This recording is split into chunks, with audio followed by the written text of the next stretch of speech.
My daughter turns 11 in 6 weeks. She has been begging for a Nintendo Switch.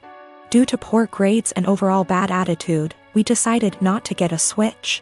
Money isn't the issue, it's her behavior. She acts very entitled and she's lying left and right. I just don't feel now is the right time for a Switch. The theft, on Easter, we, my husband, our kids, and myself, are at my husband's aunt and uncle's house. Aunt and uncle have 2 adult children, one of whom is mentally delayed, we'll call her cousin. She functions about a 10 years old level but is in her 40s. She lives in an assisted living apartment and has a job where she gets paid $5 a week. So she doesn't get many upscale things unless they are a gift. Well, cousin had an old Game Boy that she saved up to buy and was playing while we were there. She eventually set it down and moved on to playing a board game with us while the kids ran around playing. My kid decided to be an epic turd and took the Game Boy. She snuck it out of aunt and uncle's by asking if she could go to our car to look for a book she had brought, and stashed it in the glove box. She proceeded to hide the fact that she had the Game Boy for several days, even after being asked where she last saw it. Her opening to come clean when aunt and uncle called and asked if we had seen where cousin might have left it. Due to cousin's challenges, she was utterly distraught over her missing Game Boy. It's one of the few forms of entertainment she has, and she worked hard to have it. I'm disappointed about the thievery, but I'm even more upset over my kid's attitude about being caught. I only found out about it because her sisters ratted her out. Even then she absolutely refused to tell me the truth and tried to pin it on her sisters. It wasn't until I sat there and thought about it that I knew she was lying to me. Once I told her I knew it had to be her because of XYZ did she finally confess. Her behavior only got worse from there. She refused to apologize when uncle and cousin came by to get the Game Boy, and had the balls to act like SHE was the one being wronged. I feel like I need to drop the hammer on her and send the message home that stealing is not okay. I think that purchasing the Switch, with my daughter's help from money she would earn by doing extra chores, and having her give it to cousin might be a good way to deliver that message while simultaneously giving cousin a nice upgrade to make amends. I mentioned this to a friend and they said this would be a move because birthday. I don't really think that matters, but the comment was enough to make me question myself. I do intend on giving my kiddo the opportunity to earn a Switch down the line, just not in such close proximity to this incident. Not sure how or when, since I have a SO to consult, but the opportunity will be provided in some way. Our therapist is of the opinion that my daughter largely has these issues because of the inconsistent co-parenting relationship her bio dad has with my husband and I. My husband and I are big on structure, boundaries, natural consequences, and following through. Her bio dad is the exact opposite of us. He and his family hardly ever tell her no to the things she wants, and give her a ridiculous amount of treats, toys, candy, etc., and this is causing her to be confused, to struggle with our expectations, and express herself negatively. I assure you, we have been addressing these behaviors for quite some time. My father is a dick. When he got my mother pregnant, he wanted her to quit her job and just stay home to be a good little wife and mother. He is very well off due to a trust fund and he doesn't really need to work. My mother refused and divorced him. Because of a prenup she got very little and he moved back to Europe. His parents never knew about me and my mother had a good profession and I never really wanted for anything. My grandmother and grandfather, her mom and dad were awesome. And I got to spend my summers exploring the wilds of Western Canada with them. My father never paid the child support he should have. Like I said, it did really matter. My mom makes good money and she gave me a great life as a child. I'm getting married. I met the love of my life at university and we have been together for 8 years. He is a wonderful person and he really is my lobster. His family is from the same city as my father and they are a huge rambunctious bunch. Because of a lot of intermingled business and personal relationships, my parental grandparents found out about my impending wedding, and me I suppose. They have been in contact and want to come to Canada to meet me and my fiancé, who I guess is a grandson of an acquaintance of theirs. Small world. When they found out that my father had basically abandoned me to fend for myself in this world, this is honestly how they see it. They were pissed to say the least. It is very funny because we are decidedly upper middle class here. So long story short, they had their lawyer calculate the amount of child support my father should have paid with interest, and the cost of my post-secondary education.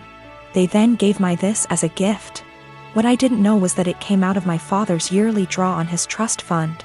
He is furious because it is obviously a sizable amount and it will very much affect his finances for at least the next 2 years. He may need to, get a job. He has been contacting me and telling me that his current wife and children will be negatively affected if I don't give him back this money. I don't really need it. And I guess I am entitled to it, and I am getting a trust fund now as well. But I really want to pay off any debt my mother may have and make sure that when she retires she can do whatever suits her fancy. I'm not giving it back. My half-siblings will not really be affected. They have trust funds set up already and their tuitions and fees and stuff are covered. My grandparents' family sets these up when a kid is born. One of the reasons my father is upset is because since he didn't bother to tell his parents about me, they did not set this up. They have since taken a good chunk of his trust fund and used it to set mine up. Realistically, the principal being separated 28 years ago would have left him in the exact same position. My mom was working on getting her PhD so she could help kids with a certain condition. That is what he wanted her to walk away from. My grandparents have sent me pictures of my family there. The coolest thing is that my grandfather looks like the granddad from The Parent Trap. My mom never remarried, but she has had a special friend since I was 5. He is amazing and taught me to swear in Colombian Spanish. I had lunch with my mom. Apparently she has no debt. Like at all. I guess she did literally write the book about the treatment for the kids she works with. She does okay for herself. I never really thought about it. We decided that what would be best is to set up a scholarship for people who want to go into her field of study. Since I am now a trustafarian, I can afford to do this. I am however going to book her and her friend a trip for after my wedding. And I am going to go pay off my car. My half-brother has posted about this. He has a slightly different viewpoint than myself. He is not in any way coming after myself or my mother. He is a young man who is disillusioned with his father. My girlfriend and I have been dating the past 5 years, since college. After graduation, we were semi-long distance, living close enough that we alternately visited almost every weekend. In 2018, and got a job in my city, and we found a place and moved in together. Now's a good time to mention the security cameras in our house. Break-ins are unfortunately common where we live. We thus got some motion-activated cameras, one of which has a view of our kitchen, to monitor the back door.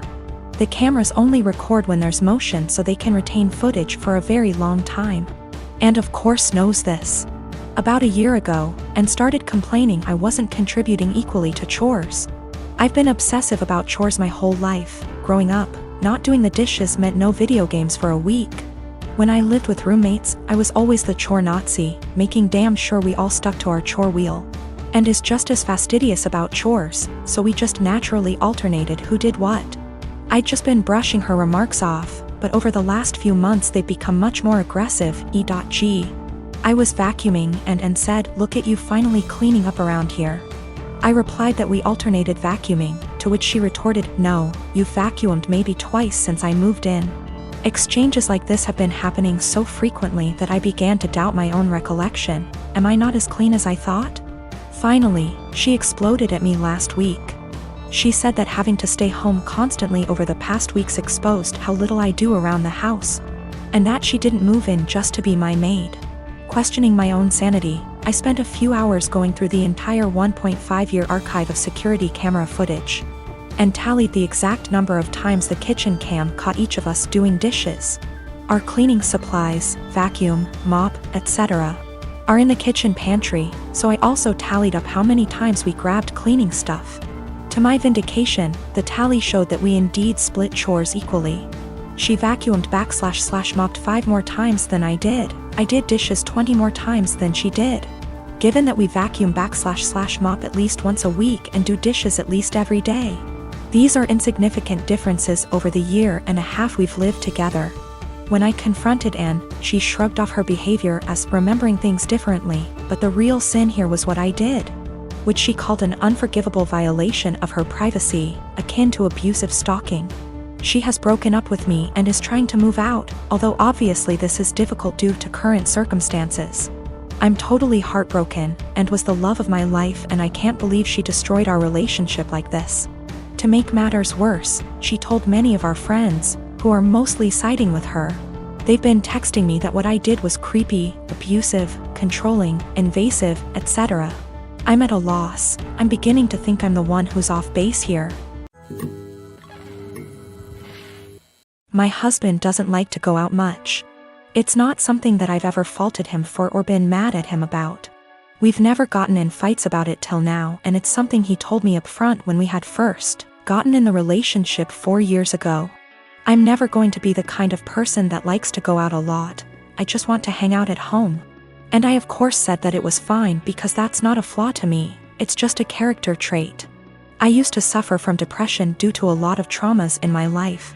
I found it really hard to go outside at all, and especially alone. I missed out on a lot of experiences because of this. In our first year of dating, he got me to have more confidence in myself, so I stopped hiding. I got a therapist and have been on a wonderful little antidepressant. We got married 1 year later, and I'm still happier than I have ever been, and I'm incredibly grateful to have him in my life. That hasn't changed one bit. Now, I know that this isn't what he does. I know that he doesn't stay inside because he's depressed, it's because it's in his nature to be a house cat. And like I said, I'm still fine with that. Lately he's not okay with me doing this, though. If I ask him if he wants to see a movie with me and he said no, or the more common, I don't know, maybe, I'll usually ask him 2 more times, and then if he still says no, or maybe I'll go by myself. It's the same with going out to dinner, taking little classes, etc. We had fun with this at first. I would come home from doing the thing, and then I would excitedly tell him what I'd done and the people I'd met. He'd happily listen and hug me and kiss me on the forehead. It was a really beautiful thing. At one point we called it My Little Adventures, and I would take Polaroid pictures and show them to him and then hang them on the kitchen wall. It was a seriously beautiful point in our relationship, and the times that we would go out and take Polaroids together were some of the happiest times in my life. I even made it a point to have us go to things that he liked to do. It was great. It was seriously so great. About 2 years ago I asked him, hey, I've been really passionate about learning a language and eventually going to this language's place of origin. Do you want to study it with me and then go there too? And he said no to the language, but maybe to going with me. Cut to now, and I'm pretty good at this language. I decided about 4 months ago that I am going to this place. I asked he would still like to come with me, and he said no and got kind of upset that I had learned this language without him. You're the one that's going to know anything, there's really no point in me going. I was kind of taken aback because during the process he was really supportive. I didn't really push it, but I apologized and went somewhere else to clear my head about things, and we were fine later on that day. I bought the tickets for me and my mother to go to the place about 4 weeks ago, and ever since then, things have been really tense. If I ask him to do minor things, like come to the grocery store with me, he gets a bit of an attitude. I can tell that he knows this is ridiculous though, because he'll say sorry almost immediately and be sad and quiet the rest of the time. I've tried to talk to him about what's bothering him, but he keeps either saying that it's nothing and he doesn't want to talk about it, or will tell me not to press it and then get mad and leave. I don't know what to do at this point. Our relationship has been so great, but I can feel things being strained. I can feel him kind of slipping away. I don't know what to do. I thought about buying him a ticket to the place anyway and surprising him, because I really would love it if he could go with me, and I know for a fact it's somewhere he's always been interested in. But I also don't want to force him, because I hate forcing people to do things. However, I also don't want to stop having these experiences for myself just because he doesn't want to. I've never faulted him for wanting to be at home, so why is he faulting me for wanting to be outside? I don't know how to talk to him or what to say. If I have to stop doing things, then I guess I will. But I also feel bad for having to stop, but it's not worth getting a divorce over or having things escalate that bad. I just don't know what to do or where to go from here. We had a bit of a long talk. I'm kind of a mix of exhausted, drained, and excited now. He said he feels like he's drowning in my success. I said I would learn a language and I did it. I said I would lose 180 pounds and I did it earlier in our relationship and got the skin surgery. I have a pretty stress-free job and it's getting to him. He's been trying really hard to just be happy, but it's hard. He understands that it's wrong to feel this way, and between feeling guilty about it and feeling this way at all, it's just been taking its toll. He also has a skin condition that makes him feel cautious of going outside, especially in another country. I never thought this would be the problem, because he's always acted as though it's not a bother to him at all and he doesn't care. He's going to keep trying though, and to seek therapy independent of me because he thinks that he also may really be suffering from depression. Now, I have to say that we do have communication problems. Our friendship, 2 years before dating, started off long distance in Antwerp, so we're still kind of better with text talking than out loud speaking. Sometimes we have a hard time saying when things are bothering us out loud. So we'll text it out and then read off of that text because we find it hard to verbalize, and sometimes we just take things harder than we should. We've agreed to go to marriage counseling and we're making an appointment together tomorrow, so there are good things afoot. For more good news, he's agreed to go on vacation with me and my mother.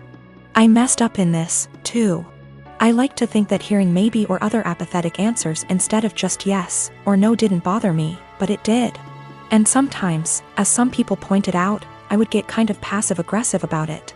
I'd ask him simply because it meant that I tried at times. I'm not proud of it, but it happened.